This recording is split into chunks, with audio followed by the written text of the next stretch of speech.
हक coaching centre में आप सभी का स्वागत है।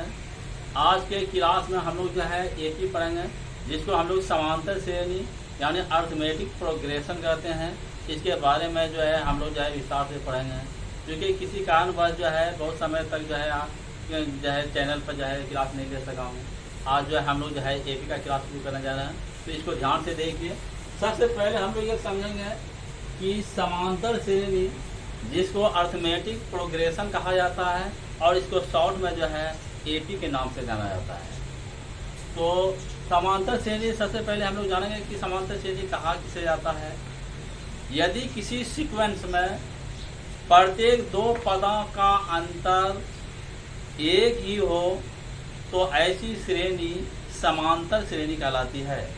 या इसको आप ऐसे भी समझ सकते हैं, किसी सीक्वेंस में यदि दो समांतर दो क्रमागत पदों में अगले पदों में पिछले पदों को घटाने पर जो संख्या आता है वह निश्चित संख्या अगर प्रत्येक दो पदों के बीच एक ही हो तो ऐसी श्रेणी को समांतर श्रेणी कहा जाता है। तो इसको डेफिनेशन लिखने जा रहा हूँ।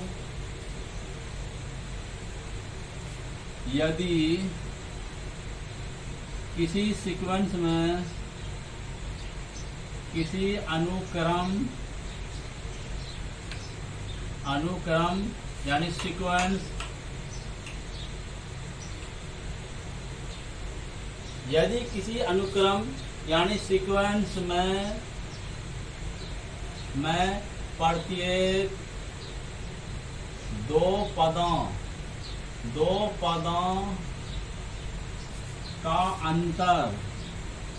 का अंतर एक ही हो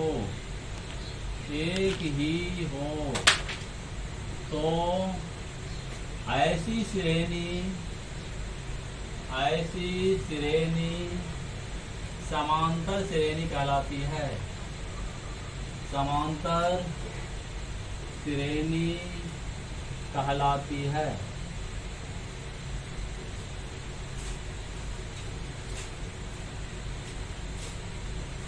यहाँ पर मैंने लिखा है कि यदि किसी अनुक्रम यानी सीक्वेंस में प्रत्येक दो पदों का अंतर एक ही हो तो ऐसी श्रेणी समांतर श्रेणी कहलाती है।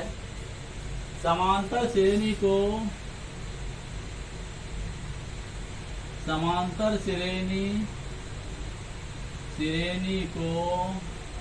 एपी के नाम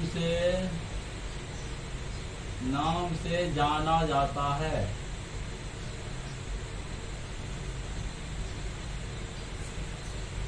एपी को हम लोग जो है समांतर श्रेणी को जो है हम लोग किस नाम से जानेंगे, तो एपी के नाम से जानेंगे।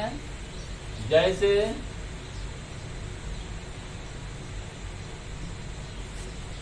एक जो है उदाहरण दे रहा हूँ, 1 2 3 4 5 6 7 8 इस तरह मैंने लिखा है।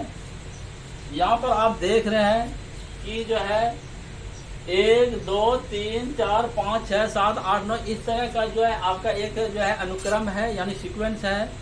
और इसमें आप जब गहराई से देखिए तो आपको निश्चित रूप से पता चलेगा कि एक के बाद जो दूसरा पद जो 2 आया है ये कैसे आया है। इसको आप सोचते हैं तो ऐसा लगता है कि 1 और 2 के बीच में कोई निश्चित संख्या छिपा हुआ है। वह निश्चित संख्या जैसे 1 और 2 अगर हम लेते हैं, सबसे पहले ये समझिए 1 2 3 4 ये सब जो है अलग अलग पद कहलाते हैं। अलग अलग क्या कहलाते हैं? पद कहलाते हैं। पद को हम लोग जो है टर्म बोलते हैं। पद को हम लोग क्या बोलते हैं? तो टर्म बोलते हैं। तो ये सब जो है आपका 1 2 3 ये सब जो है अलग अलग आपका जो है पद कहलाता है, जिसमें आप 1 को जो है आप प्रथम पद कहेंगे, 2 को आप जो है दूसरा पद कहेंगे, 3 को तीसरा पद कहेंगे, इस तरह चौथा पद, पांचवा पद इस तरह आपका होगा।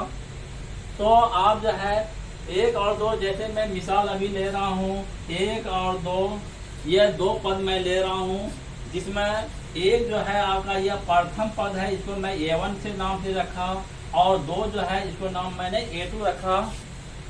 ये 1 जो है ये प्रथम पद है और 2 जो है ये आपका दूसरा पद है जिसको हम लोग A2 के नाम से जानेंगे। तो सबसे पहले हम जो है वह निश्चित संख्या निकालना चाहते हैं। तो निश्चित संख्या निकालने के लिए आपको करना क्या पड़ेगा कि प्रत्येक 2 क्रमागत पदों में अगला पद में पिछला पद को घटाने पर वह निश्चित संख्या प्राप्त होता है। जैसे वह निश्चित संख्या जैसे हम निकालने जा रहा हूँ, जिसको हम लोग जो है D के नाम से जानेंगे। तो A2 माइनस A1 मतलब 2 घटा 1 बराबर 1। यहाँ पर आपने देखा कि 1 और 2 के बीच में जो है एक निश्चित संख्या 1 है। निश्चित संख्या क्या है? आपका 1 है। यह निश्चित संख्या जो है आपका सार्वंतर यानी कॉमन डिफरेंस, जिसको हम लोग D के नाम से जानेंगे, जो है कहलाती है।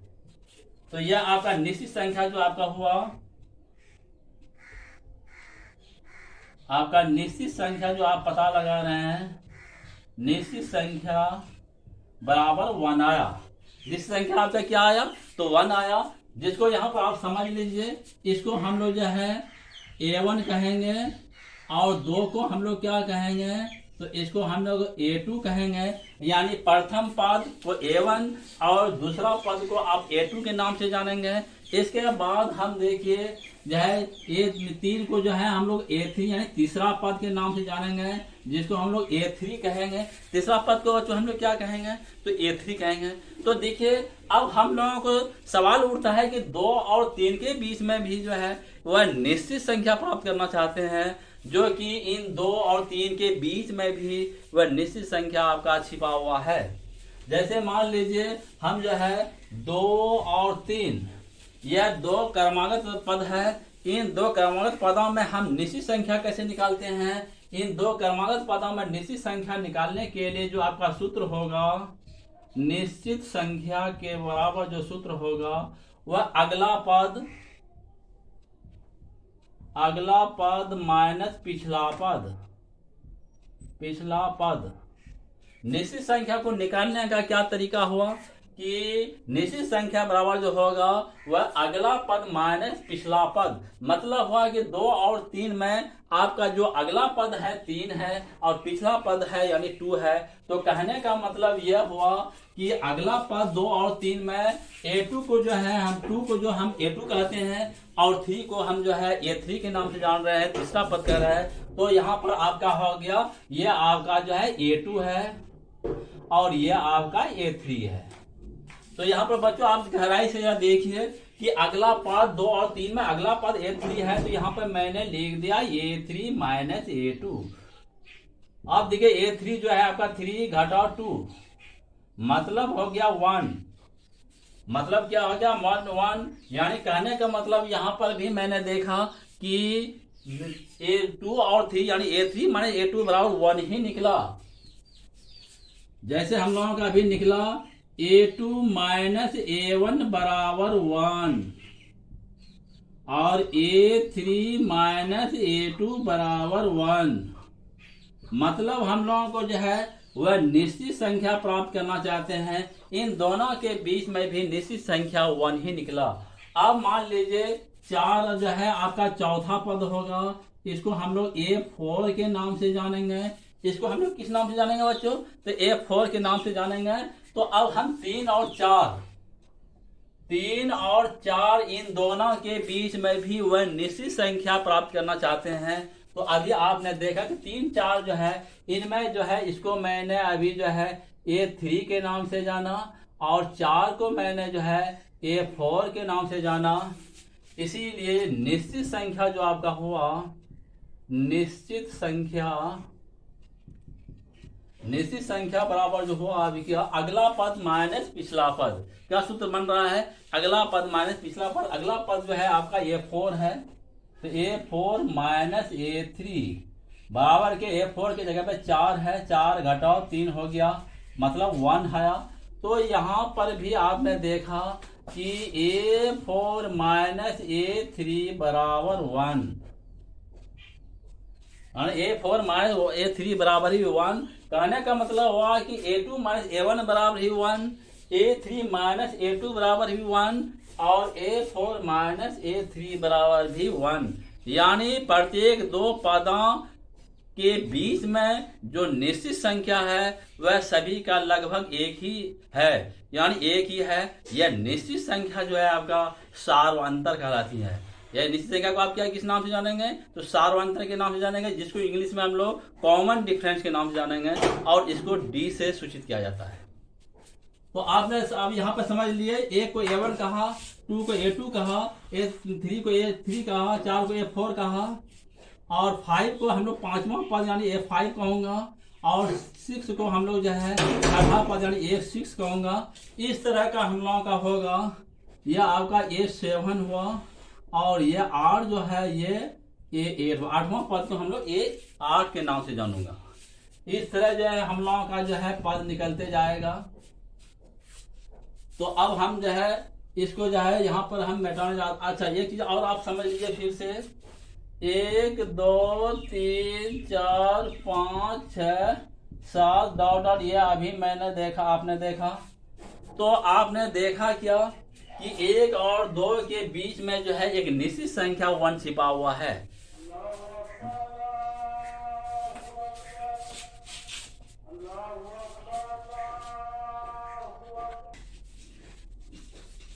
तो आपने यहाँ पर देखा कि 1 2 3 4 5 6 डॉट डॉट, यह आपका जो है सीक्वेंस है। तो इसमें आपने देखा 1 और 2 के बीच में जो निश्चित संख्या है वह 1 है, और 2 और 3 के बीच में भी 1 है, 4 और 5 के भी बीच में 1 है। कहने का मतलब यह हुआ कि अगर पिछला पद 1 है, इसमें अगर निश्चित संख्या को जोड़ दिया जाए तो अगला पद प्राप्त हो जाता है। जैसे एक में अगर हम निश्चित संख्या 1 को जोड़ दें 2 मिल जाता है, अगला पद हम लोगों को मिल जाता है। अगर दो में निश्चित संख्या को जोड़ दें तो इससे अगला पद हम लोगों को 3 मिल जाता है। कहने का मतलब हुआ किसी पद में निश्चित संख्या को जोड़ने पर उससे आगे का पद प्राप्त हो जाता है। इस तरह जो है आपने देखा कि 3 में भी अगर निश्चित संख्या को अगर 1 को अगर जोड़ा जाए तो इससे आगे का पद आपका प्राप्त हो जाता है, यानी आपका 4 हो जाता है। तो अब हम इससे आगे चलते हैं, आप लोग इसको नोट कीजिए।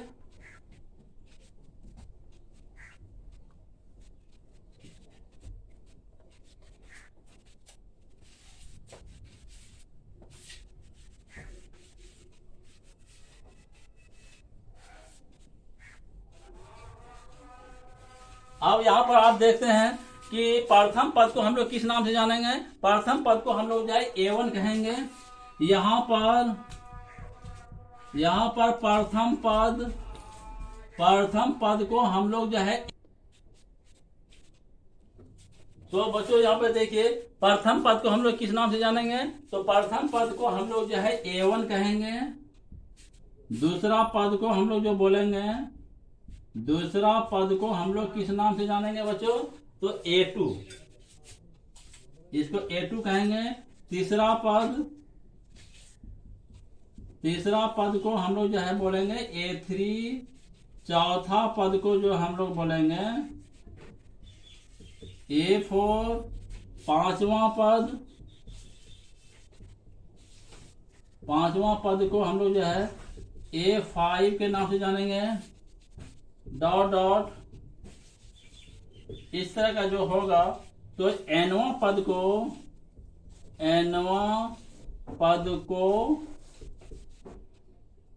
AN कहेंगे। समझ लिया। प्रथम पद को हम लोग A1 कहेंगे, दूसरा पद को A2 के नाम से जानेंगे, तीसरा पद को A3, और चौथा पद को A4, और पांचवा पद को A5, छठा पद को जो है हम लोग A6, डॉट डॉट, nवां पद को हम लोग क्या कहेंगे, तो AN कहेंगे। अतः A1, A2, A3, A4, A5, dot dot, AN जो AP में है, जो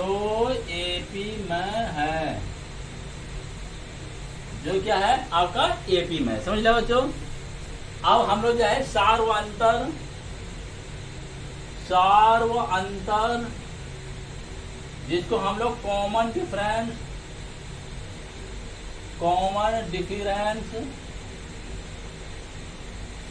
जिसको हम लोग क्या बोलेंगे, कॉमन डिफरेंस कहते हैं। तो सार्वआंतरिक कॉमन डिफरेंस क्या किसे कहा जाता है? यदि दो पदों के बीच में, यदि दो पदों के बीच में अंतर एक निश्चित संख्या हो, एक निश्चित संख्या हो तो वह निश्चित संख्या ही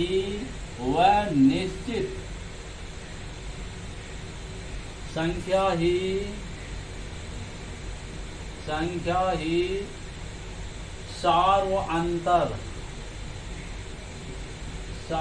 अंतर कहलाता है। सार्व अंतर किसे कहा जाता है? यदि दो पदों के बीच में अंतर एक निश्चित संख्या हो तो वह निश्चित संख्या ही सार्व अंतर कहलाता है। सार्व अंतर को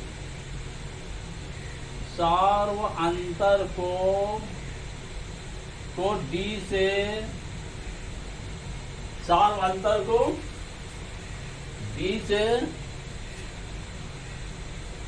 अंतर को डी से व्यक्त किया जाता है,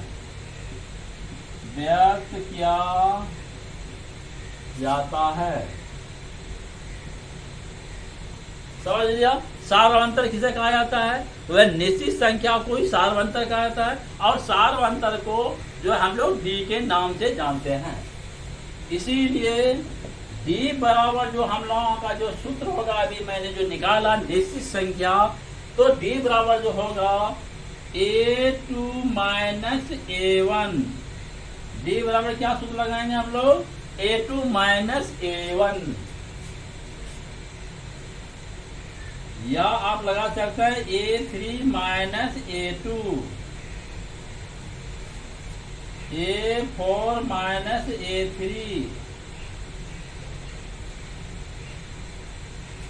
A5 माइनस A4। इस तरह जो है हम लोग जो है डी निकालेंगे। अगर सभी का डी A2 माइनस A1 का जो निश्चित संख्या प्राप्त होगा, A3 माइनस A2 का जो निश्चित संख्या प्राप्त होगा, इस तरह अगर सभी का सार्व अंतर अगर समान हो तो वह AP में होता है। तो अर्थात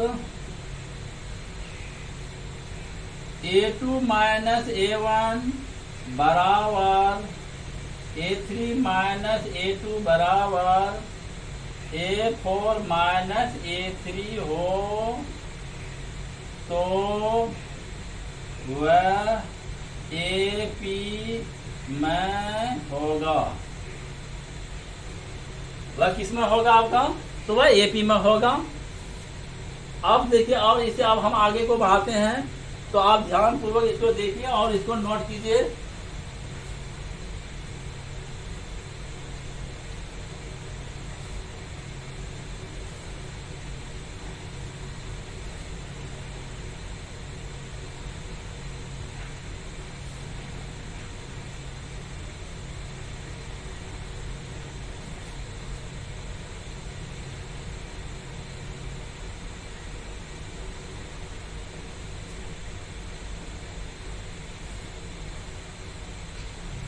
आप ये मान लीजिए कि प्रथम पद मेरा A1 था, माना कि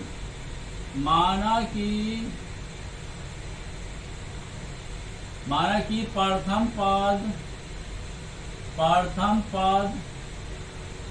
A1 बराबर A है। मैंने क्या मान लिया?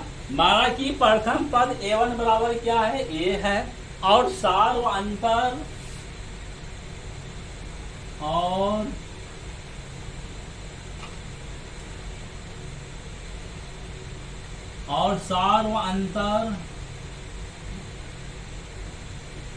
सार्व अंतर बराबर डी है, तो अगर प्रथम पद A1 बराबर A और सार्व अंतर बराबर D है, तो मैं AP के जो श्रेणी को लिखूंगा इस तरह लिखूंगा। इसीलिए प्रथम पद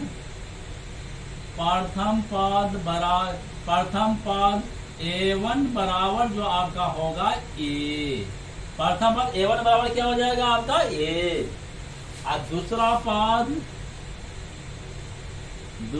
पद आपका इस सीरियल में A2 था। दूसरा पद आप जो है पहले जो जान रहे थे A2, अब यहाँ पर प्रथम पद A और D हो तो वह दूसरा पद क्या कहलाएगा, इसको भी आप समझ लीजिए। दूसरा पद A2 को हम जो है किस नाम से जानूंगा, A प्लस D। किस नाम से जानूंगा बच्चों, A प्लस D के नाम से। दूसरा पद को हम लोग क्या बोलूंगा, अगर A और D अगर रहे तो दूसरा पद को A प्लस D बोलूंगा। तीसरा पद हम लोग A3 के नाम से जानते थे। तीसरा पद तो हम लोग किस नाम से जानते थे, A3 के नाम से जानते थे। और यहाँ पर A और D रहे तो हम इसको किस नाम से जानूंगा, A प्लस 2D। यहाँ पर किस नाम से जानूंगा, A प्लस 2D। चौथा पद A4 को आप किस नाम से जानेंगे, जरा बच्चों बताइए। चौथा पद अगर A4 है तो A और D अगर रहे तो इसको किस नाम से जानूंगा, तो इसको हम लोग निश्चित रूप से A प्लस 3D, इसको हम लोग A प्लस 3D के नाम से जानूंगा। पांचवा पद A5 अगर रहे तो मैं A और D, अगर प्रथम पद A और सामने D रहे तो इसको किस रूप में लिखूंगा, इसको मैं जो है लिखूंगा A प्लस 4D। और डॉट इस तरह का होता हुआ। और nवां पद अर्थात AN को मैं किस रूप में लिखूंगा, ये भी समझ लीजिए। nवां पद अर्थात AN को मैं किस रूप में लिखूंगा, तो इसको इस रूप में लिखूंगा A plus N minus 1 into D, इस रूप में लिखूंगा उसको। समझ में आ गया। तो अब यहाँ पर देखिए, और हम इससे आगे बढ़ा रहे हैं। A1, A2, A3, A4, A5 dot AP में है, AP में है, समझ लिया। A1, A2, A3, A4 dot यह किस रूप में है, यह AP में है। अगर मान लीजिए अगर जो है प्रथम पद A और सार अंतर D हो तो AP का व्यापक रूप क्या हो जाएगा, यदि प्रथम पद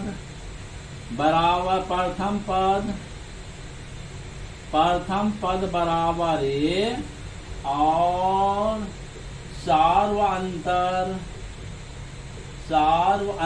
बराबर D हो तो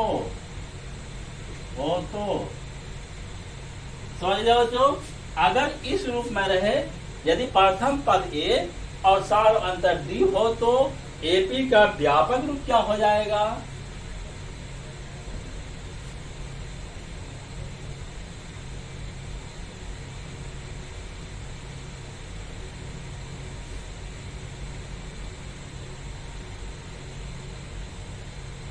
हाँ समझ लिया तो D हो तो AP का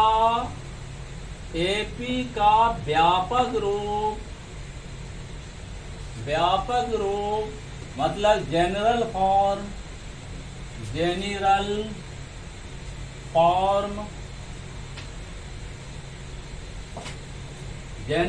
जो इसका हो जाएगा आपका